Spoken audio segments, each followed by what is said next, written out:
হঠাৎ পদ্মার পানি বৃদ্ধির ফলে ভয়াবহ ভাঙনে দিশেহারা চাঁপাইনবাবগঞ্জের মানুষ। সদর ও শিবগঞ্জ উপজেলায় ১৪ কিলোমিটার এলাকা জুড়ে নদী গিলে নিচ্ছে ঘরবাড়ি, ফসলি জমি, এমনকি শিক্ষা প্রতিষ্ঠান ও বিজেপি ক্যাম্পও। নদীর গর্ভে সবকিছু আমাদের বিলীন হয়ে গেছে। হাজার হাজার হাজার বিঘা জমি আমাদের সব নদীর গর্ভে চলে গেছে। আমরা একদম নিঃস্ব। অনেক গ্রাম ভেঙে গেছে। আমাদের এই গ্রাম ভেঙে গেল 2 বছর থেকে ভাঙছে। এর আগে 10-12টা গ্রাম ছিল এইদিকে, ওই 10-12টা গ্রাম অলরেডি ভেঙে শেষ হয়ে গেছে, জমি জায়গা তাদের শেষ হয়ে গেছে।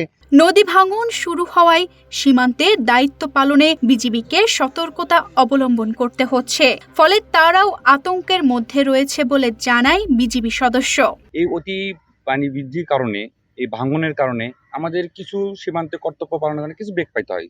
যেমন আমাদের এখন দেখেন, আমাদের বর্তমান যে পর্যায়ে আছে সেখান থেকে আমাদের যে পোস্ট তার সর্বনিম্ন দূরত্ব 4 মিটার।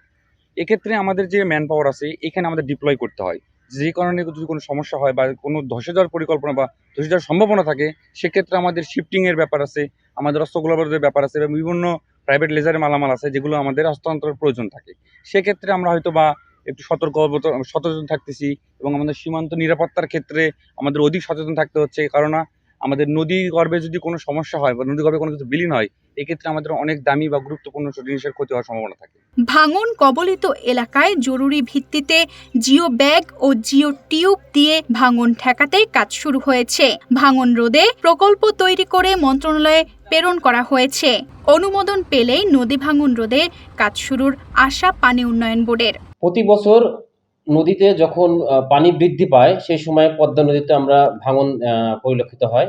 এই বছরে আমরা পোলাডাঙ্গা বিওপি ক্যাম্পের এখানে ভাঙন দেখতে পাই। ভাঙনের সাথে সাথে আমাদের পক্ষ থেকে তাৎক্ষণিকভাবে জিও ব্যাগ এবং জিও টিউব ডাম্পিং করে ভাঙন রোধ করার চেষ্টা করছি। আমাদের কাজ অব্যাহত আছে। যদি ঠিকমতো আমরা যেখানে সার্ভে করে যদি ডাম্পিং করতে পারি, আশা করছি এই বর্তমান যে ভাঙন আছে সেই ভাঙন থেকে এই ক্যাম্প সাময়িকভাবে রক্ষা করা সম্ভব হবে। এছাড়াও আমাদের একটি ডিপিপি প্রণয়ন করা আছে। সেই ডিপিপিতে পোলাডাঙ্গা বিওপি ক্যাম্পের পার্মানেন্ট প্রোটেকশনটা অন্তর্ভুক্ত রয়েছে। এই ডিপিপিটি অনুমোদন হলে পরে এই ক্যাম্পটা স্থায়ীভাবে নদী ভাঙন থেকে রক্ষা পাবে। পোলাডাংলা ও বিওপি সহ সদর ও শিবগঞ্জ উপজেলার প্রায় ১৪ কিলোমিটার এলাকা ভাঙন কবলে পড়েছে।